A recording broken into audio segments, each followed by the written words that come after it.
Okay.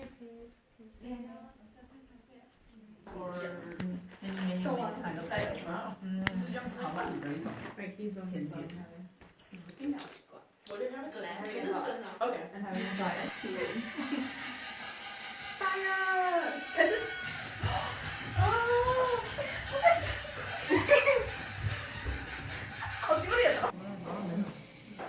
It is currently about 5:50 in the morning. We got up at 4, and then at 4:30 we went and did I think it's called a yebud or something, basically a ceremony where we do a lot of bowing, and the monks did a lot of chanting, and it was cool. I am very tired.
Hey guys, I'm back in my dorm, as you can see.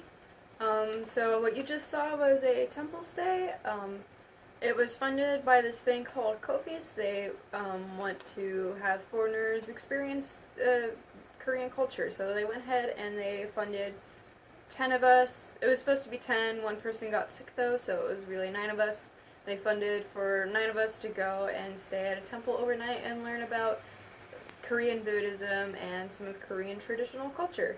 So if you're wondering what we did, I have the schedule here, and I'll just go over a little bit of what it says. So when I first got there, we went ahead and did like a small orientation.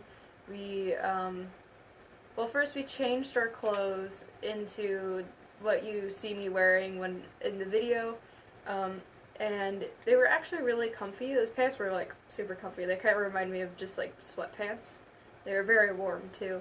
And we were also shown to our rooms, which I guess I'll describe a bit more once we get to the sleeping part. And then we just watched a video on good temple manners, and then our rooms were a little bit away from the temple. The setup was kind of like, there were like a few rooms that are for people who stay in the temple. There were like 3 buildings, and then there was the temple itself. So we went up to the temple itself, kind of got a bit of a tour around it, and then we went ahead and had dinner. And they eat vegan at the temple. They say it's vegetarian, but really we would call it vegan because they eat no animal products at all. And the food was actually really good. They probably had the best kimchi that I've had here so far. It was delicious. And then after that, we went ahead and did this evening chant where we learned how to bow properly. I would show it, but I don't think I'd show it correctly, and this room is not conducive to showing it. But we did that, and then one of the monks came in and did like this little chant singing thing, and we did where she had like a little kind of like wood block thing that she hit with the stick, and while she did that, and We would bow, we just bowed like a bunch of times, and then that was pretty much it for the evening. Then we went back to our room and hung out. You can see the clips of us just kind of goofing off in our room. We were all sitting on the floor because the way the Korean heating systems work, instead of having like a radiator that makes warm air that pushes it into the room, instead the floor itself heats up. And Korea has pretty much always had that type of heating system. They historically have used floor heating systems. So that's how we did that. And then we went to bed. We did sleep on mats on the floor, but as I said, the floor heats up, so it was actually it was way more comfortable than sleeping on the floor like in the US would be, just because it warms up, and so it feels like you're sleeping on like a giant heating pad. It was not bad at all. And then we got up at 4 in the morning. It was really early. We were all really tired. And I went and did the morning chant. We just bowed a bunch of times, and I think almost all of the monks in the temple were there this time instead of just one. And they also did this really long chant that I think they kind of wanted us to do. They gave us a pamphlet with the words in it, but I had no idea where to follow along, even though it had like it written out in the English alphabet for, foreigners. I had no idea where we were in it, so I just kind of stood there and listened. It was very cool. It's very interesting. The inside of the main hall, which all this took place in, is absolutely gorgeous. Like, wow. I did not expect that. When I think Buddhism, I think like simplicity and all that, and this was very ornate and it was gorgeous. And every time I went in there, I noticed new details, and it was just beautiful. If you can go to a temple or like even just visit a temple, I recommend. It's very pretty, and especially since it's fall right now, just between the temple and the fall colors up on the mountain, gorgeous. And then we had some free time. We all went back and lay down and took a nap because we were all super tired from getting up at 4. And then we had breakfast at like 6. Breakfast here they don't, unlike in the West, they just kind of eat the normal foods that they would eat for lunch and dinner at breakfast, so it was still really good. Then we had some free time, and then we went ahead and took another nap. We were still all super tired, and then we had tea with one of the monks, and that was really interesting.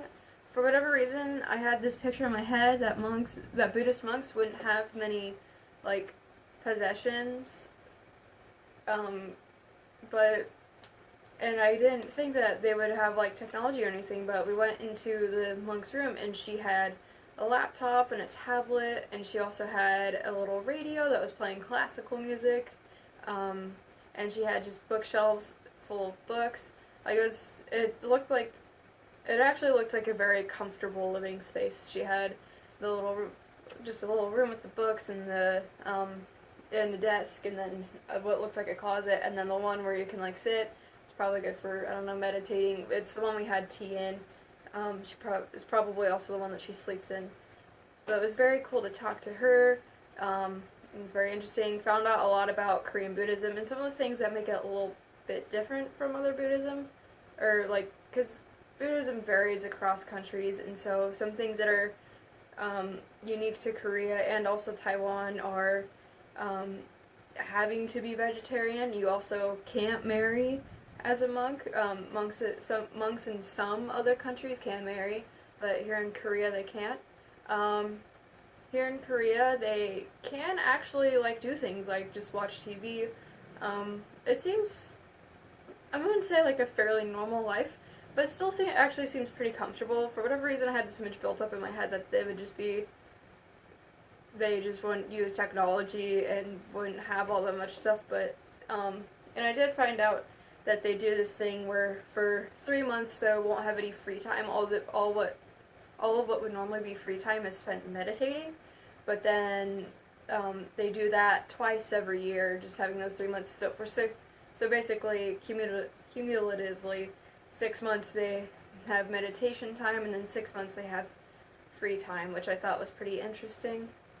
And they can also kind of move which temple they live at will, because the temples are all under the Temple Society of Korea. So if she wants to go to Busan or Seoul, she can just pick up and go to Busan or Seoul and just take her stuff with her. And the monks are also free to leave whenever they want. You don't have to be there for the rest of your life. If you go become a monk and then decide, it's been a few years, I think I'm ready to do something else now, you can totally just leave. So it actually seems pretty enjoyable. The monk says that she really enjoys her life.